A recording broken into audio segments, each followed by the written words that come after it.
Will the San Francisco 49ers suffer a hangover from last season? Because right now I know I am.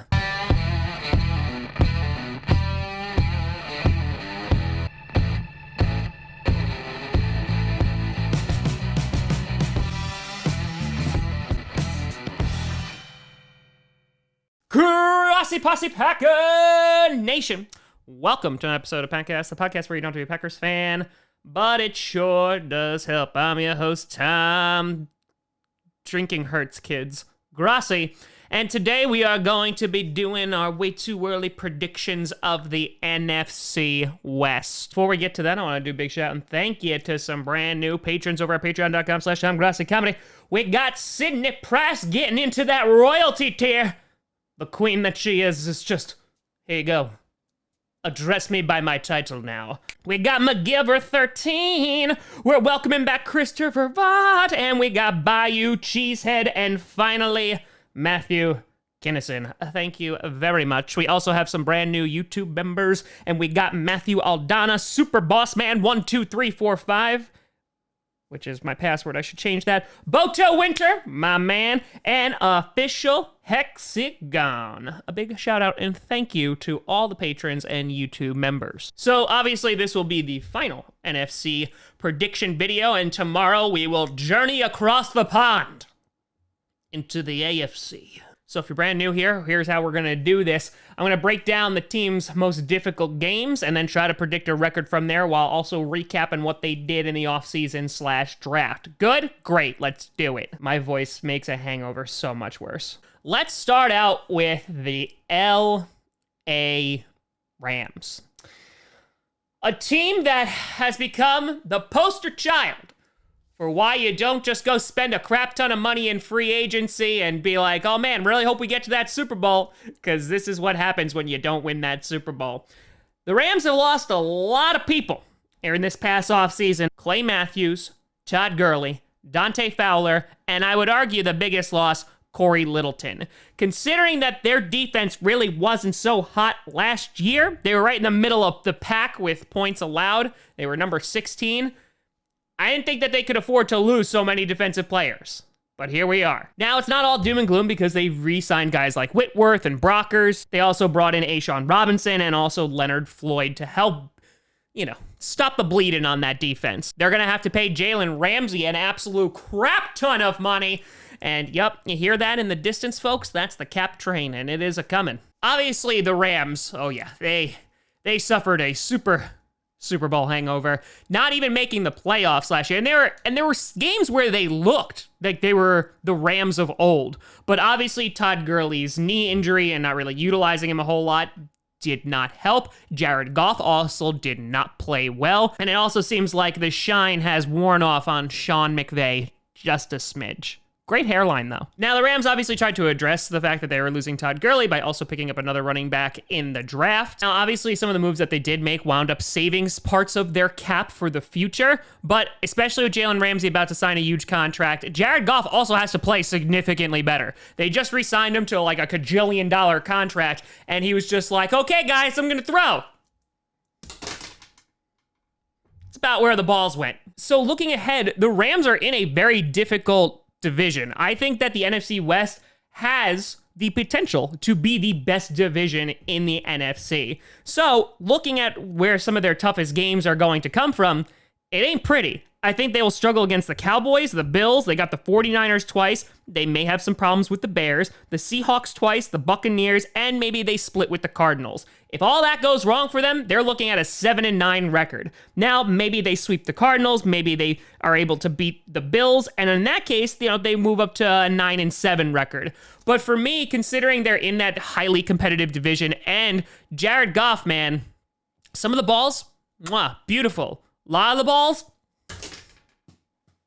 oh. So there is potential that they wind up finishing last in the NFC West. I think the Cardinals are going to be an improved team this year. However, their defense last year was a big yikes. I know everyone kind of picks on their offensive line, which definitely needed work, but they addressed that also in the draft by getting Josh Jones, which we'll talk about in a minute. So I think that it might be a competition between the Rams and the Cardinals who's going to finish last in this division. And considering where the Rams were just a couple years ago, Yikes. Then heading over to Arizona. Never been, but I heard there's a lot of dry heat. They had the 5th worst defense for points allowed last year. Not good. They obviously made headlines because they... Bill O'Brien. They were just like, hey, Bill, you want David Johnson? He's run down a little bit, got some injuries. You want him? And Bill O'Brien's just like, yeah, sure. What do you want for him? Carlos is just like, well, I don't know. DeAndre Hopkins? And Bill goes, okay. And the rest is history. Obviously, the drafting of Isaiah Simmons is a huge addition to them. Best linebacker by far in the draft. They also made moves like bringing in Jordan Phillips, Kennard, and they also retained Kenyon Drake with the transition tag. But nobody's talking about the one move that's going to send them to the Super Bowl. Brett Huntley's back, baby. That's right. That bubble gum chewing son of a gun is there to take you to the promised land. Kyler who? So with Kyler Murray coming into his 2nd year, I think it'll be much improved. Adding guys like Josh Jones on that offensive line will make it better, and they were improved last year. The big question, of course, is going to come on their defense. So while their offense could be a top 15 offense in the NFL, it's not going to be really helpful if their defense is letting up a crap ton of points every single week. So with that being said, looking ahead at some of their toughest games, they obviously got the 49ers twice. They got the Seahawks twice, which they might be able to take one away from them. They got the Cowboys, they got the Bills, and maybe they split with the Rams. Obviously, there's the Patriots in there too. So let's just say they lose all of those and they would be an 8-8 record. Now, where I think they can win, I think they could beat the Patriots. Sorry, Patriots. I don't think you're going to be great this year. Bill Belichick will prove me wrong, and I'll look like an idiot. As always, they could potentially sweep the Rams, and they could potentially take one from maybe the Seahawks or the 49ers. You never know with these divisional matchups. So where I feel comfortable ranking them is around a 9-7-ish record, maybe an 8-8 record if everything just goes really, really poorly. But I also think they have a shot at potentially getting the 7th seed. This might be the case where you see 3 teams from this division go to the playoffs, and I wouldn't be surprised. I also wouldn't be surprised if it takes at least one more year to really, really invigorate that offense, but they are most certainly on their way. Then you got the Seattle Sea Chickens. 0-16, I hate you. Now, their defense when it came to points allowed was actually worse than the Rams last year. They were 11th in points allowed, which is not so good. That Legion of Boom is long gone. Farewell, I won't miss you. But Russell Wilson was playing an MVP year last year. There was a ton of injuries on that team. And I think the additions that they made not only in the draft, but also in free agency, they're still going to be a very competitive team. Also, they're probably hoping that all of their running backs, and I mean all of them, can actually stay on the field. You can only call Marshawn Lynch so many times. They also brought in Greg Olsen, which...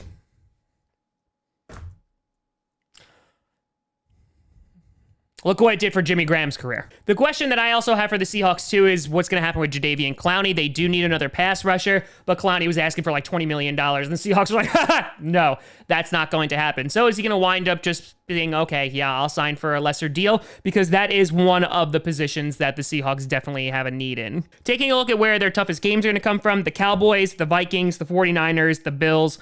Obviously, they can get swept by the 49ers. They may also potentially have some trouble with the Rams. The Rams usually play the Seahawks pretty well. But I'm looking at this team finishing around 11-5, 12-4. I think that they are going to be another great team this year, unfortunately, unless Russell Wilson's just like, you know what, guys? I'm tired of getting sacked. I don't want to play no more. Which, in that case, I respect his decision.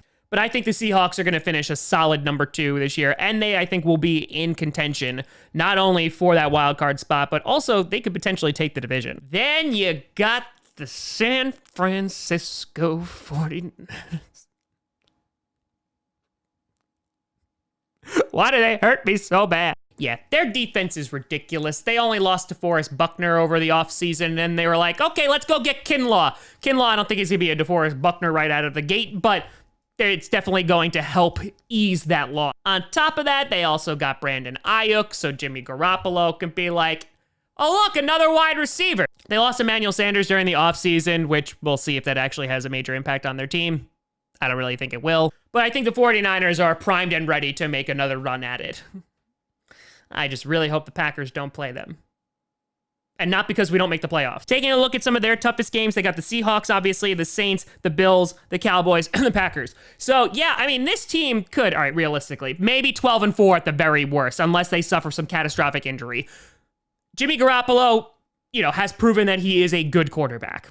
He is. He has won the game for them on multiple occasions, not in the Super Bowl, but on top of that, they can also beat you in the run department. And of course, George Kittle is just an absolute monster. Bosa eats people for breakfast. Yeah, that team's just really good, unfortunately. Remember last year when I was like halfway through the season, I'm like, this team isn't for real. That was a good take. So the Cowboys do have that offensive line, and I think they had that firepower under Andy Dalton. Sorry, that'd be really funny. That the Cowboys could beat them. The Bills have an amazing defense. The Packers, maybe they'll just give them one. The Saints, they'll get into another shootout with them, and then the Seahawks obviously play them tough. But I think that this team is the sure... But I think that right now, the 49ers are one of the favorites to make it back to the Super Bowl. I wouldn't be shocked if you see a repeat of last year's Super Bowl. I just hope we don't see a repeat of the NFC Championship game. So if I had to rank it, I got the 49ers, the Seahawks, the Cardinals, and then the Rams. The Cardinals, they could slip to that number 4 spot depending on how much their defense improved. And the Rams, you know, it'll be okay in a few more years when you get a draft pick in the first round again. But let me know what you think down in the comments below. You could always find me at TomGrossiComedy.com or at TomGrossiComedy on all social media. See down below. Check out podcasts on SoundCloud, iTunes, Google Play Music, Spotify, and of course the YouTube. And a big shout out and thank you to all the patrons over at patreon.com/TomGrossiComedy and the YouTube members. But thank you so much for watching. We'll dive into the AFC North tomorrow. I'm Tom Grossi. And as always, don't drink. Go Pack Go.